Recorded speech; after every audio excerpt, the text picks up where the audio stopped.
सभी साथियों को दिनेश मौर्य का नमस्कार, सादर प्रणाम सभी भाइयों को, सभी भाई बहन जो मेरा वीडियो देख रहे हैं उन सभी को सुप्रभात, गुड मॉर्निंग। और मैं सभी भाइयों से निवेदन करूंगा कि अगर उनको मेरी आवाज़ मिल रही हो तो एक बार कंफर्म कर दें क्या उनको मेरी आवाज़ आ रही है। अगर उनको मेरी आवाज़ आ रही है तो एक बार कंफर्म कर दें। और सभी लोगों से अनुरोध है कि इस वीडियो को ज़्यादा से ज़्यादा शेयर कर दें, जिससे कुछ महत्वपूर्ण विषयों पर वार्ता करनी है और कुछ विषय रखने हैं, कुछ भ्रांतियां हैं, कुछ आपसी मनमुटाव है, उन चीज़ों को दूर करना बहुत ही आवश्यक है। तो मैं सभी मित्रों से निवेदन करूंगा कि अगर उनको मेरी आवाज़ मिल रही हो तो प्लीज़ एक बार आप लोग कंफर्म कर दीजिए कि आपको आवाज़ आ रही है और सभी लोग तत्काल जुड़ जाएं, जिससे कि मैं अपनी विषय को प्रारंभ कर सकूं। एक लोग कोई कंफर्म कर दीजिए क्या आवाज़ आ रही है आप।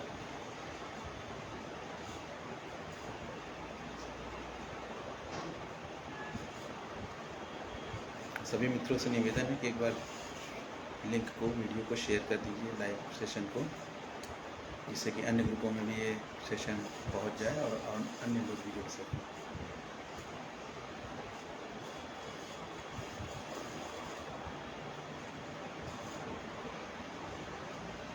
वैसे तो मुझे कल ही लाइव आना था, कल मैं सोचा लाइव आने के लिए, लेकिन फिर कुछ ज़रूरी काम आ गए इस वजह से मैं लाइव नहीं आ पाया। आज मैंने लाइव आने का फैसला किया है।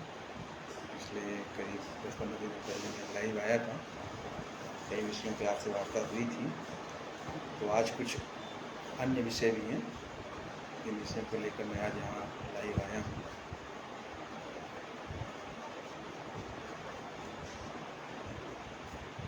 अभी तक 16 लोग जुड़ चुके हैं। अभी तक किसी एक भाई ने ये कमेंट नहीं किया कि क्या उनको लाइव सेशन में आवाज़ आ रही है।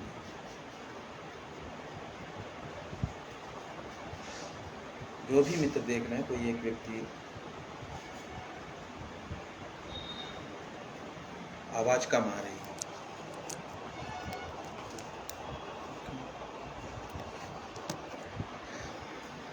जवाहरलाल मौर्य जी प्रणाम, कैसे हैं आप? ठीक ठाक हैं? सुनील कुमार वर्मा जी, आवाज़ बहुत कम आ रही है। चलिए, अब मेरे ख्याल से आवाज़ आ रही होगी। अर्णव चौधरी जी नमस्कार, कैसे हैं आप? सभी मित्रों से निवेदन है कि एक बार वीडियो को शेयर कर दीजिए। भाई अब क्या हो सकता है? संदीप कुमार जी, सभी विषयों पर वार्ता होगी और सभी प्रश्नों को लिया जाएगा। मैं लाइव इसीलिए आया हूं कि जो भी विषय हैं, जो भी आप लोगों के प्रश्न हैं, अगर आप लोगों को कोई भी प्रश्न होगा तो मैं एक बार अपनी बात रख दूं, उसके बाद आप मुझसे पूछिएगा, मैं सभी प्रश्नों का जवाब दूंगा। कुर्बान अली जी, अब सही है जी। कुर्बान जी, मैं इसीलिए पूछ रहा था कि एक बार आप लोग कंफर्म कर दें तो फिर आगे का प्रोसेस बढ़ाया जाए। रंगा भाई, आवाज़ आ रही जी भैया। तो अगर इजाज़त हो तो मैं सबसे पहले शुरुआत करता हूँ। हम शुरुआत करेंगे जो 13 अक्टूबर को हमारी सुनवाई थी। 13 अक्टूबर की सुनवाई से मैं प्रारंभ करूँगा। जो हम लोग को 13 तारीख की सुनवाई थी, तो उसमें सबको एक तरीके से पहले से मालूम था कि सरकार या तो काउंटर फाइल नहीं करेगी, और अगर फाइल भी करेगी तो वो समय लेकर भागने का प्रयास करेगी। और 13 तारीख को यही हुआ। जो सरकार की तरफ से काउंसिल थे संजय भसीन जी, वो वहाँ उपस्थित थे और उन्होंने बताया कि काउंटर प्रिपेयर हो चुका है, लेकिन उसमें कुछ मिस्टेक्स हैं जिसको सुधारने के लिए हमें समय चाहिए।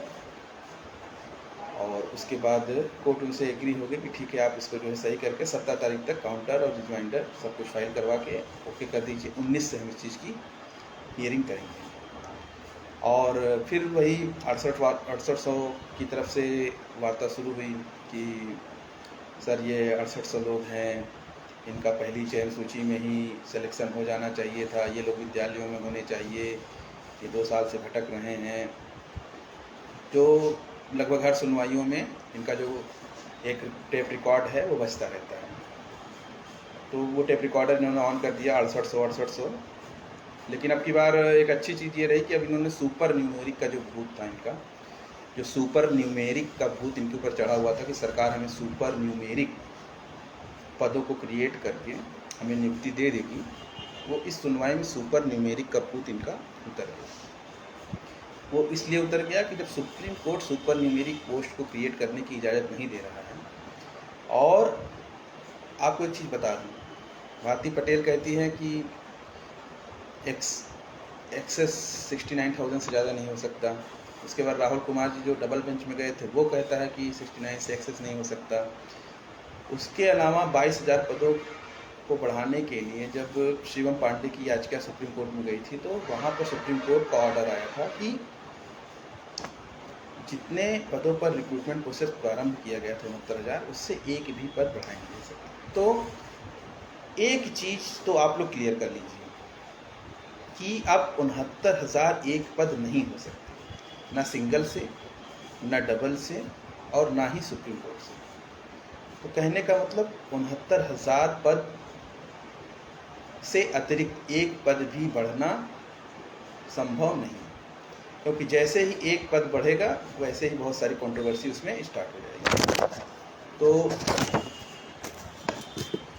पहली चीज़ क्लियर कर लीजिए कि जब 69,000 से एक पद नहीं बढ़ेगा, एक चीज़ तो क्लियर हो गई कि ये सुप्रीम कोर्ट भी नहीं बढ़ाएगा। अब आते हैं दूसरी विषय पर कि अगर 69,000 से एक पद एक्स्ट्रा नहीं हो सकता तो ये लोग जो सरकार ने, मान लीजिए अभी मान के चलते हैं सरकार ने जो लिस्ट जारी की 6800 का घोटाला, उनको कैसे निपटे? क्योंकि सरकार कहती है कि हम उनको बाहर नहीं करेंगे क्योंकि ये पॉलिटिकल मुद्दा बन जाएगा, सरकार की किरकिरी होगी। और ये जो हमारे 6800 के भाई बहन हैं, ये इस बात पर बहस नहीं कराते कि हमारे पदों पर जो अवैध लोग हैं उनको आप बाहर करिए और उसके बाद हमें नियुक्ति दीजिए। बस इनको किसी तरीके से मिल जाए नियुक्ति, विद्यालय में चले जाएं, बाकी इनको किसी आरक्षण घोटाले से या किसी अवैध जनरल से जो नौकरी कर रहा है उससे इनको कोई सरोकार नहीं है। तो भैया एक चीज़ आप जान लीजिए, कोर्ट पहले भी टिप्पणी कर चुका है कि एक पद के लिए 2 लोगों को वेतनमान नहीं दिया जा सकता, एक पद पर 2 लोगों की नियुक्ति नहीं की जा सकती, और जब तक वो हटेंगे नहीं तब तक आपको नियुक्ति मिल नहीं सकती। तो बेहतर ये होगा कि अब आप सीधा आकर मेन मुख्य मुद्दे पर बहस करिए कि वो हटेंगे कैसे। तो मुख्य मुद्दे से जब तक आप भागेंगे आप अपना समय, पैसा और एनर्जी वेस्ट करेंगे और आपको जो अचीवमेंट होगी वो कुछ नहीं मिलेगा, कुछ भी नहीं मिलेगा। तो मैं अपने जो 6800 के मित्र अगर वो मुझे देख रहे हो या बाद में देखेंगे तो उनसे मेरा मैं एक तरीके से आपका वेल विशर हूँ, मैं आपका दुश्मन नहीं हूँ, भले ही आप मुझे दुश्मन समझते हो, आपका वेल विशर हूँ, इसलिए कह रहा हूँ मुख्य मुद्दे पर आकर बहस करिए। जब तक मुख्य मुद्दे पर बहस नहीं करेंगे तब तक किसी को कुछ नहीं मिलेगा। ठीक, 69,000 से एक पद नहीं हो सकते। दूसरी चीज़, जब तक अवैध बाहर नहीं होंगे तब तक किसी भी एक व्यक्ति को नियुक्ति नहीं होगी। अब मुद्दा आता है कि अवैध बाहर होंगे कैसे। ये प्रश्न बनता है ना कि अवैध कैसे बाहर होंगे, तो अवैध वो हुए कैसे। सबसे पहली बात जो जहन में आती है कि वो अवैध कैसे माने, तो वो अवैध इसलिए माने गए क्योंकि जो पहले दिन से मूल चयन सूची, मदर लिस्ट की बात जो होती आई, तो मूल चयन सूची तो सरकार ने कोई जारी नहीं। सरकार ने नाम, पिता का नाम आवंटित जन पर देकर सूची में जो भी जरूरी पॉइंट थे, मतलब क्वालिटी पॉइंट्स और सिलेक्टेड इन कैटेगरी, आपका किस कैटेगरी में चयन हुआ है, ये सारी चीज़ें उन्होंने छुपा ली। तो जब ये सारी चीज़ें उन्होंने छुपा ली तो भाई आपने चीज़ों को छुपा लिया। और उसके बाद हम लोग लगातार मूल चयन सूची आरक्षण घोटाले के संबंध में लड़ाई लड़ते रहे। हम लोगों ने पूरी मूल चयन सूची अपने आधार पर जो है साइबर कैफ़े और नेट पे बैठकर उनकी पूरी सूची को खंगाला, तो उससे हमें ये पता चला कि इसमें आरक्षण का बहुत बड़ा घोटाला है। तो जब उसमें कैलकुलेशन की गई तो जो उसमें कैलकुलेशन ये की गई कि जो 34,589 पद यूआर के होते हैं, अनरिजर्व कैटेगरी के होते हैं, जिसमें सभी वर्ग के बच्चे जा सकते हैं, लेकिन जिनके क्वालिटी पॉइंट 67.11 से ऊपर थे उनको ओवरलैप नहीं कराया गया और उनको उनकी कैटेगरी में समायोजित कर दिया। उसका एक छोटा सा उदाहरण आपको दे दूं कि जो जितने भी शिक्षा मित्र थे, जो भी रिजर्व कैटेगरी के थे, उनके सब के जो गुणांक थे वो 80, 90, 100 को क्रॉस कर गए थे गुणांक, लेकिन उसमें किसी भी शिक्षा मित्र को ओवरलैप नहीं कराया। कुछ को कराया हो, में भी हो सकता है, लेकिन ज़्यादातर लोगों को नहीं कराया। तो इस तरीके से करीब 28,000 लोग हमारे थे, जिसमें से 13,000 लोगों को ओवरलैप कराया, 15,000 लोगों को ओवरलैप नहीं कराया। ठीक है, तो 52,614 पर जो है इनका जो है कैंडिडेट था पहला जनरल का, जब 34,589 तक रहना चाहिए, 52,614 तक चला गया, तो वायोलेशन तो यहीं से हो गया चयन सूची का। तो जब चयन सूची में गड़बड़ियाँ, चयन सूची देखने के बाद हमें पता चला कि हमारे समान वर्ग में जो लोग जाने चाहिए थे उनको नहीं भेजा गया, उनको उनकी कैटेगरी में समायोजित कर दिया गया, जिसकी वजह से हमारे आरक्षित वर्ग के लोगों को 18-19 हज़ार सीटों का बहुत सारा धरना हुआ, बहुत सारी चीज़ें हुई। बाद में सरकार ने ये माना कि चलिए 6800 का घोटाला स्वीकार। लेकिन सरकार अगर इतनी पाक साफ है तो जब 6800 की सूची इन्होंने जारी की तो कट ऑफ और गुणांक वाइज जारी की, तो इन्होंने 67,867 की जो पहले सूची बनाई थी उसको कट ऑफ और गुणांक के साथ पूरा मिला के जारी कर देते उसी समय जब 6800 की सूची जारी की थी। और उसके बाद उसमें से जितने लोग आउट होते, जो भी बाहर होते, उनको बाहर कर देती और कोर्ट में हलफनामा लगा देती कि सर हमने ये किया। लेकिन सरकार की सिंपैथी अवैध जनरल के प्रति है, ना कि पिछड़े और दलितों के। और जिसको भी ये लगता है कि सरकार उसके साथ है, सरकार पिछड़े दलितों के साथ न थी, न है, न रहेगी। और ये लड़ाई आपको खुद लड़नी पड़ेगी, उनको बाहर करने की लड़ाई भी आपको लड़नी पड़ेगी और अपनी सीटों की लड़ाई भी आपको ही लड़नी पड़ेगी। तो इस बात का भ्रम जितने भी नेतृत्वकर्ता हैं वो इस बात का भ्रम अपने दिमाग से निकाल दें कि सरकार कहीं भी उनके पास, उनके साथ खड़ी है। वो सिर्फ आपके साथ खड़े होने का ढोंग कर सकती है, वो आपके साथ खड़ी न थी, न है, न रहेगी। तो कहने का मतलब ये है कि जब तक आप मूल चयन सूची पर बहस नहीं करा और मूल चयन सूची को आधार बनाकर जब तक आप पूरा घोटाला एक्सपोज नहीं करोगे कोर्ट में, तब तक किसी भी प्रकार की कोई 6800, 6500, 6600 ये सूची कोई भी मायने नहीं रखती। जिस दिन आप इस घोटाले को कोर्ट में साबित करोगे, सरकार ने विसंगति अभी एक तरीके से स्वीकार की नहीं, उन्हें सिर्फ बेवकूफ़ बनाया। अगर विसंगति होती है तो विसंगति का सुधार किया जाता है, तो विसंगति का सुधार किया जाता है तो आपको नियुक्ति दी जाती है और जो लोग उनकी जगह पर बैठे हैं उनको बाहर किया जाता है। ये विसंगति नहीं है, उन्होंने स्वीकार की है। ये आपको सिर्फ एक लॉलीपॉप दिया है कि आप ये लॉलीपॉप वाली लिस्ट लेके आप टहलते हैं। तो कहने का मतलब है कि आप मूल चयन सूची पर भी बहस कराइए। हम ये नहीं कहते कि घोटाला एक बार साबित हो, 6800 का घोटाला साबित होता है तो आप तो पहले से ही चयनित हैं, 6800 में आपको मिलेगी नौकरी।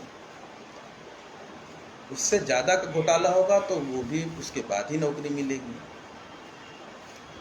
लेकिन अगर आप मुख्य मुद्दे से भागते रहोगे तो ना तो आपको नौकरी मिलेगी, ना उसके अलावा अन्य किसी को नौकरी मिलेगी। और अवैध जो नौकरी कर रहे हैं वो नौकरी करते रहे। शैलेंद्र वर्मा जी नमस्कार भैया।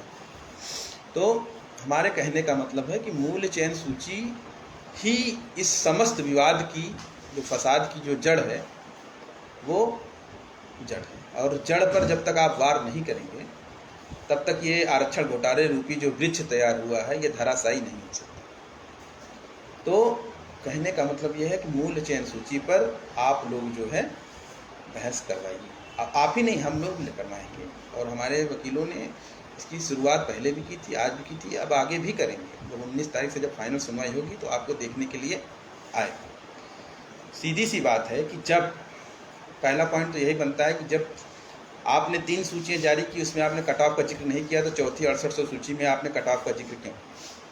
तो हमारे वकील कोर्ट में इस बात को रखेंगे कि जिस तरीके से पहले 3 सूचियों में कट ऑफ का जिक्र नहीं किया था, अगर चौथी सूची जो 6800 की आई है कट ऑफ के साथ, तो सेम इसी तरीके की पूरी सूची हमें उपलब्ध कराई जाए। जब हमें पूरी सूची उपलब्ध कराई जाएगी कट ऑफ के साथ, तब हम उस चीज़ को कैलकुलेट करेंगे। उसके बाद हम एग्री करेंगे कि हाँ कितना घोटाला हुआ।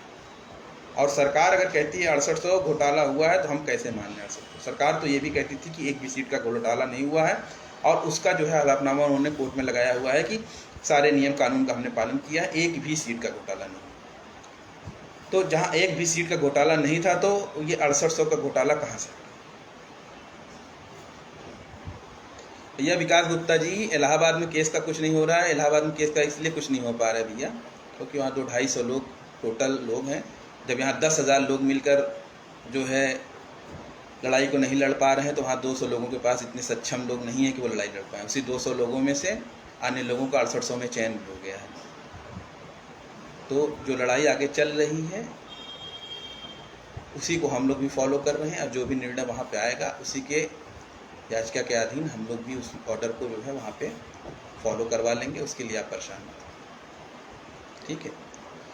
तो मेरा कहने का मतलब ये है कि मूल्य चयन सूची, और मूल्य चयन सूची में जो भ्रांतियाँ, जो गलतियाँ हैं, उनको एक्सपोज किया जाएगा। दूसरी चीज़, इन्होंने हलफनामा दिया है कि हमने बेसिक शिक्षा नियमावली 1981 का पूरा पालन किया है। तो बेसिक शिक्षा नियमावली 1981 ये कहती है कि बेसिक की जो भर्तियां हैं वो जिला कैडर की हैं, जिला लेवल की। तो जब जिला लेवल की भर्तियां थी तो इन्होंने जिला लेवल पे अलग अलग आवेदन लेने चाहिए थे, लेकिन इन्होंने जिला लेवल पर अलग अलग आवेदन ना लेकर एक वेबसाइट के थ्रू सभी जिलों के एक साथ आवेदन ले लिए, और उसके बाद राज्य स्तरीय एक मेरिट बना दी, जिसके कारण से जो जिले वाइज जो लिस्ट थी उसमें आरक्षण की इतनी गड़बड़ियां हैं कि हर जिस जिले में अगर 500 पद यूआर के हैं तो वो 700-800 पद हो गए। तो जब अगर हर जिले में 200-300 पद बढ़ेंगे तो 75 जिले हैं। अगर आप सोच लीजिए, अगर 100 सीटों का भी घोटाला अगर एक जिले से छोटा छोटा मान लिया जाए तो 75 जिलों से सीधा 7500 सीटें हो जाती हैं। और जबकि यहाँ तो सीटों का घोटाला किसी जिले में 100 सीट, किसी में 150 सीट, किसी में 200 सीट, इस तरीके के घोटाले हैं। तो जो कैलकुलेशन हम लोग का है कि 18-19 हज़ार का है, 18-19 हज़ार का घोटाला बिल्कुल है। और जिसको ना लगता हो वो सरकार की अंधभक्ति में चूर रहे और अपने स्वार्थ में अंधा होकर 6800 के लिए वो अपनी रिकॉर्डिंग प्ले करता रहे, 6800, लेकिन कुछ भी नहीं मिलेगा उसको, शून्य हासिल हो। सीधी सी बात। हम सरकार के ऊपर न विश्वास करते थे, न करते हैं, न करते रहेंगे। हमें तथ्यों पर चीज़ों को मूल्यांकन करना है, उसके बाद ही हम मानेंगे कि कितने का घोटाला हुआ। अब आते देखिए बेसिक शिक्षा नियमावली 1981 का तो इन्होंने घनघोर उल्लंघन किया ही है। आरक्षण अधिनियम 1994 की धारा 3(1) और धारा 3(6) जो स्पष्ट कहता है कि अगर हमने प्राइमरी स्टेज में अगर कोई आरक्षण का लाभ लिया भी है तो भी हमें जो है अगर क्वालिटी पॉइंट्स हमारे जनरल के बराबर है, जनरल से अबव है, तो हमें उस यूआर की सीटों के प्रति ही समायोजित किया जाएगा, ना कि हमारी कैटेगरी के प्रति। तो दोहरा आरक्षण पे चाहे रॉबिन सिंह हो, चाहे मुन्नी तिवारी हो, जितने तिवारी बीमारी सब आ जाएं, कोई फर्क नहीं पड़ता। वो जो है सारी याचिकाएं डिसमिस हो जाएंगी, और दोहरा आरक्षण के नाम पर हमें कोई आरक्षण लेने से वंचित नहीं कर सकता। अब तो उन्होंने बोल दिया दोहरा नहीं है, तिहरा आरक्षण। हाँ भैया, दोहरा तिहरा आपको जितना लगता हो लगे, ये आरक्षण बाबा साहब अम्बेडकर की देन है, संविधान की देन है। और जब खेल के नियम खेल के पहले से तय हैं, जब सरकारी जो नोटिफिकेशन है उसमें ऑलरेडी ये लिखा हुआ है कि सुपर टेट से ही भर्ती प्रारंभ होती है, टेट का कोई कैलकुलेशन नहीं होता है, एलिजिबिलिटी टेस्ट है वो। तो एलिजिबिलिटी और जो है जो लास्ट में क्वालिफिकेशन हमारा कट ऑफ के द्वारा हुआ है, फाइनल गुणांक के द्वारा हुआ है, तो उन चीज़ों को आप मिक्सअप कितना भी करने की कोशिश करेंगे, कुछ भी नहीं हो सकता, कोई नहीं हो सकता। अब हमारी एक तरीके से देखा जाए लड़ाई, हमारी लड़ाई अब जनरल से नहीं, हमारी लड़ाई हमारे ही नासमझ भाइयों से, जो इस चीज़ को नहीं समझ रहे हैं कि अगर आज हम लोग एकत्रित होकर, संगठित होकर इस मूल चयन सूची के ऊपर अगर बहस करते हैं तो उनकी भी नियुक्ति का मार्ग प्रशस्त होगा और उनके अन्य भाइयों की नियुक्ति का भी मार्ग प्रशस्त होगा। लेकिन क्योंकि उनका नाम सूची में आ गया है, अब उनको पता नहीं क्या कौन सी फीलिंग हो रही है जिस वजह से वो हमें अपना दुश्मन समझ रहे हैं। देखिए, अगर उनको लगता है कि 6800 रुकी है तो 6800 सरकार खुद रोकना चाहती है, आप इस बात को स्पष्ट समझिए। अगर 6800 सरकार को ना रोकनी होती, जिस दिन आपकी सूची जारी हुई थी उस दिन आपका जिला आवंटन भी कर दिया जाता और 4-5 दिन 8 दिन जो भी समय बचा था, अधिसूचना नहीं लगी थी, वो आपको नियुक्ति दे सकते थे। क्योंकि सरकार को मालूम है कि इनको बेवकूफ़ कैसे बनाया जाता है, उन्होंने बेवकूफ़ बनाया, डिवाइड एंड रूल की पॉलिसी खेली और आपको तोड़ दिया। और उसके बाद हम आपस में ही लड़ रहे हैं, 6800 वाले 19,000 वालों को गाली दें, 19,000 वाले 6800 को गाली दें, और बस उसका मज़ा कौन ले रहा है आप खुद ही देख रहे होंगे कि किस तरीके से जिनका इस भर्ती में ऑलरेडी, जिन्होंने पिछड़े दलितों की 18-19,000 सीटें लेके बैठे हुए हैं, अभी उनको 6800 के अंगेश 6800 और सीटें चाहिए। यूआर कैटेगरी घोर अन्याय। अब आप समझ लीजिए आप लोग कि इनको अभी और सीटें चाहिए। पहले ही पिछड़े वर्ग और दलित वर्ग की सीटों पर कब्जा बनाकर बैठे हुए हैं, 2 साल से अवैध सैलरी ले रहे हैं और अभी इनको और चाहिए। ये सिर्फ इसलिए हो पा रहा है क्योंकि हमारे ही लोग बेवकूफ़ टाइप के और वो समझ नहीं रहे। जब हम यूनाइट रहेंगे, जब हम मिल के लड़ेंगे, तो हम कहते हैं 6800 को ही नियुक्ति मिले, लेकिन लड़ाई तो लड़ेंगे ना। जब हम पहले एक बार घोटाला एक्सपोज हो जाने दीजिए, गवर्नमेंट ला के मूल चयन सूची दे दे। तुमने जोड़ दिया 6800, हम मान लें 6800, कैसे मान लें? तुम तो ये भी कहते थे एक सीट का घोटाला नहीं हुआ। तो जब तक हम पूरी मूल चयन सूची को तथ्यों पर परख नहीं लेते, तब तक हम नहीं मानने वाले। और आप सुन लीजिए, जब 6800 का घोटाला आप कर चुके हैं मूल चयन सूची में, तो मूल चयन सूची किसी का बाप नहीं बचाता है। और जिनको लगता हो कि अवैध जनरल बाहर नहीं होंगे, उनको भी बता देता हूँ, अपने डायरी में कलम से नोट कर लो, बाहर होंगे। और जिनको ये लगता है सिंगल बेंच से ही निपट जाएगा सब कुछ अच्छा हो जाएगा, ऑल इज वेल आज बेच हो जाएगा, कुछ नहीं। अभी saari लड़ाई डबल बेंच में भी जाएगी, सुप्रीम कोर्ट में भी जाएगी, और लड़ना पड़ेगा, ना चाहते हुए भी झक मार के लड़ना पड़ेगा। क्योंकि कोई अंदर जाएगा, कोई बाहर जाएगा, अपने आप को मेंटली प्रिपेयर कर लीजिए, लड़ना ही पड़ेगा। और जो लोग सुबह शाम दोपहर लाभ मिलेगा, ये मिलेगा, वो मिलेगा, कोई लाभ किसी को भी नहीं मिलना है। पहले गला दबाइए, आरक्षण रूपी जो घोटाला है उसका गला दबाइए, और जब चांद निकलेगी सरकार की, तब वो चिल्लाएगी त्राहिमाम त्राहिमाम, बचने का रास्ता ढूंढेगी। वो परिस्थितियां जब आएंगी तब आएंगी, फिलहाल अभी ऐसी कोई परिस्थिति नहीं आएगी।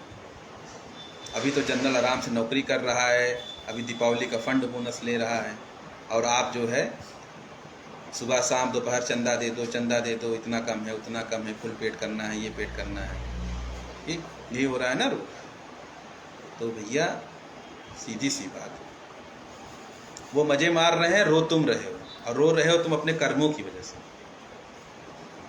क्योंकि तुम्हें इस बात का गुमान, इस बात का अहंकार है कि 6800 से एक पद एक्स्ट्रा नहीं हो सकते।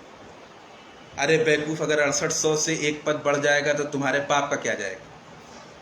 क्या जाएगा तुम्हारे पाप? तुम्हारे बाप ने मूल चयन सूची देखी है क्या? तुम्हारे बाप ने मूल चयन सूची देखी है? उसमें देखा है कि 6800 के घोटाला है जो तुम लोग बताते हो कि 6800 से एक पद नहीं बढ़ सकते, 6800 में सब खत्म हो गया। तुम लोग सरकार को अपना बाप मान चुके हो, उस अवैध सरकार के अवैध चूजे जितना टहलना हो जितना टहल लो। तुम बार बार समझाया जा रहा है, नहीं समझ रहे हो, अपना धन भी व्यर्थ कर रहे हो, अपना समय भी व्यर्थ कर रहे हो, हमारा भी व्यर्थ करा रहे हो। लोगों को मानसिक रूप से विक्षिप्त कर दिया है तुम लोगों ने, खुद भी विक्षिप्त हो रहे हो, दूसरों को भी विक्षिप्त कर रहे हो। बार बार समझाया जा रहा है कि आके मुख्य मुद्दे पे बहस करो, मुख्य मुद्दे पे बहस नहीं करनी है, बस 6800 की रिकॉर्डिंग ऑन कर दोगे। एक दो नहीं, 10 प्रदीप बघेल पैदा हो जाएंगे, 10 विजय यादव पैदा हो जाएंगे, 10 अमरेंद्र पैदा हो जाएंगे ना, फिर भी 6800 की नियुक्ति नहीं दिला सकते। सुन लो। लेकिन एक छोटा सा अदना सा आरक्षण का सिपाही अगर सही तरीके से लड़ाई लड़ेगा तो 6800 को भी नियुक्ति दिला लेगा, और उसके एवरेज में अगर अन्य सीटों का घोटाला भी साबित होगा कोर्ट में तो उनको भी नियुक्ति मिलेगी। लेकिन तुम लोग अपने आप को ब्रह्मा विष्णु महेश समझने लगे हो कि जो हमने बोल दिया, जो हमने कह दिया वो यथार्थ सत्य है, ब्रह्मांड में वही सत्य है, बाकी सब झूठ है। इस तरीके की भावना अपने दिमाग से निकाल दो। और सीधी सी बात है, मैं अपने अचयनित भाइयों से निवेदन करूंगा, जितनी भी टीमें हैं, चाहे शिवसागर टीम हो, चाहे जो अन्य टीम है, सुशील भाई हैं, जितनी भी टीम है, सभी लोग अपनी अपनी बहस करवाइए, अपने वकीलों को उपस्थित रखिए, और इस आरक्षण रूपी जो रावण है जिसको दशहरे पे जल जाना चाहिए था, वो दीपावली तक आ गया है। इसको दीपावली से पहले तो इसका सर्वनाश कर ही दीजिए और आपसी लड़ाई छोड़ दीजिए। और सभी मित्रों से निवेदन करूंगा, सहयोग दोनों टीमों का आप लोग करिए, क्योंकि अल्टीमेटली दोनों टीमें आपके लिए ही लड़ रही हैं। तो आप लोग दोनों टीमों को सहयोग करिए, दोनों टीमों को मजबूत करिए।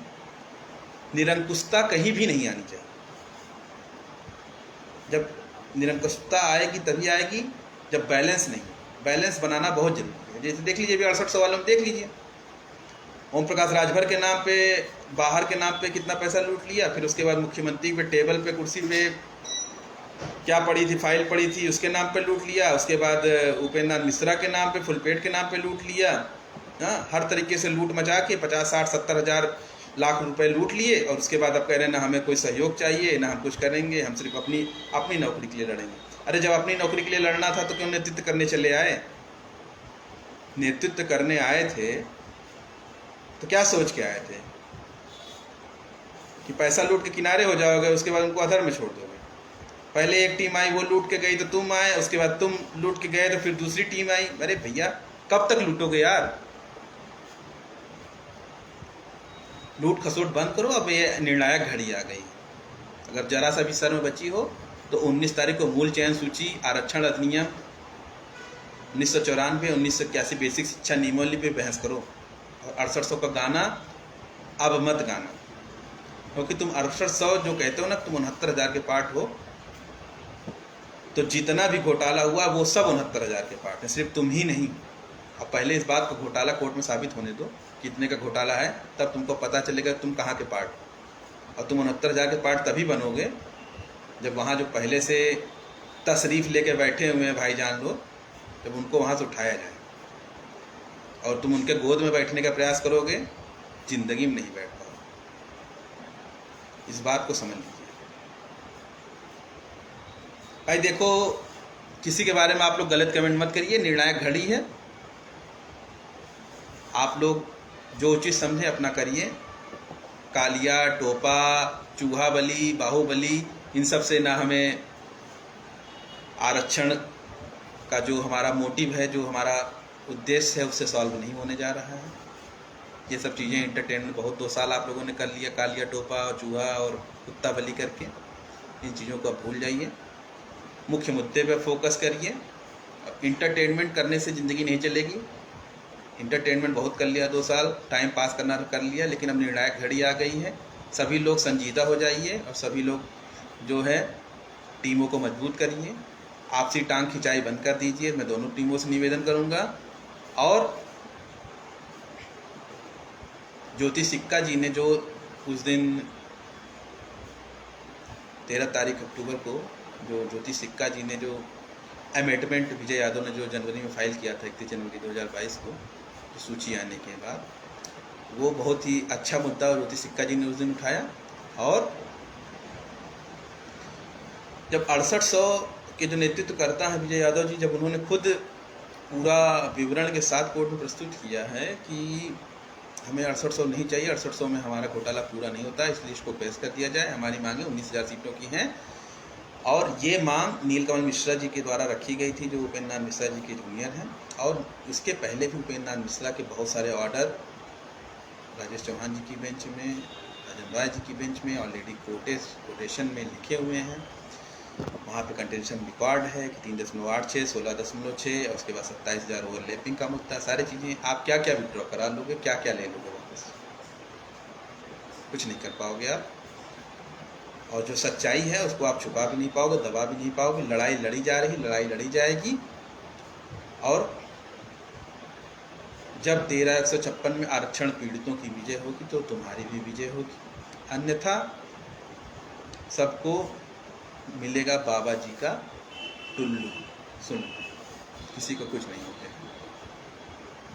जितनी जल्दी समझ जाओ उतना अच्छी बात। तो चलिए, अगर किसी के कुछ प्रश्न हो तो आप लोग बता दीजिए, उसके बाद फिर मैं अपना ये लाइव सेशन ख़त्म करता हूँ। अगर किसी भाई का कोई प्रश्न हो तो वो बता दें।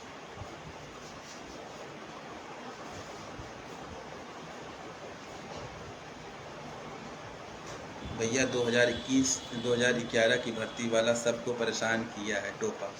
चांदनी जी देखिए, 2011 की जो भर्ती थी 72,825, उसमें मैं भी एक अभ्यर्थी था और मेरे 105 नंबर थे। 111 नंबर तक सिलेक्शन हुआ था, 5-6 नंबर से मेरा सिलेक्शन नहीं हो पाया था। और मुझे याद नहीं कि मैंने पिछली बार 2011 के बारे में कब सोचा था। और यहाँ तो मैं अभी फेसबुक पर देखता हूँ कि वो जो टोपा के गुरु जी हैं वो आज भी 2011 वालों को नियुक्ति दिला रहे हैं। अभी सुना उन्होंने कोई एक नई पिटीशन भी फाइल की है और उसके लिए भी लोगों से सहयोग चंदा लिया जा रहा है। तो बस बाकी आप लोग खुद ही समझदार हैं, उसमें मैं क्या कहूँ कि ये याचिका का भंडार और सहयोग के नाम पर लूट युगों युगों से जारी है। और किसी अन्य का कोई प्रश्न हो तो बताएं। लवनेश कुमार यादव जी ने प्रणाम भाई, क्या हाल चाल है।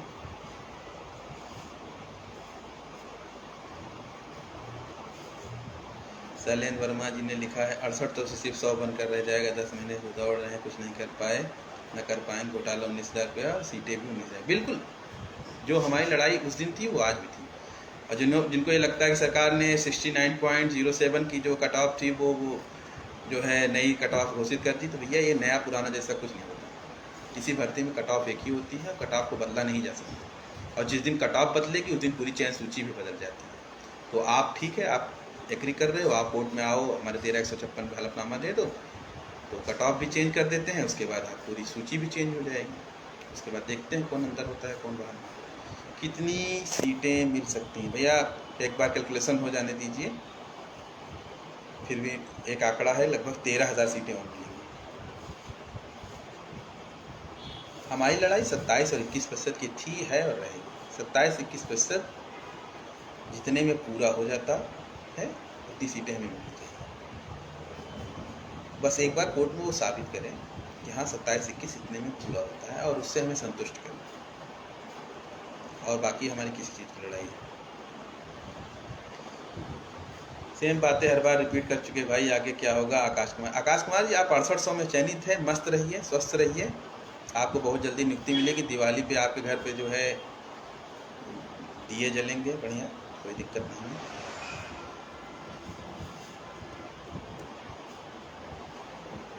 चलिए फिर ठीक है, इसी के साथ मैं अपना लाइव सेशन ओवर करता हूँ। सभी साथियों को बहुत बहुत धन्यवाद जिन्होंने मुझे समय दिया और मेरी बातों को सुना। आप सबको प्रणाम, धन्यवाद।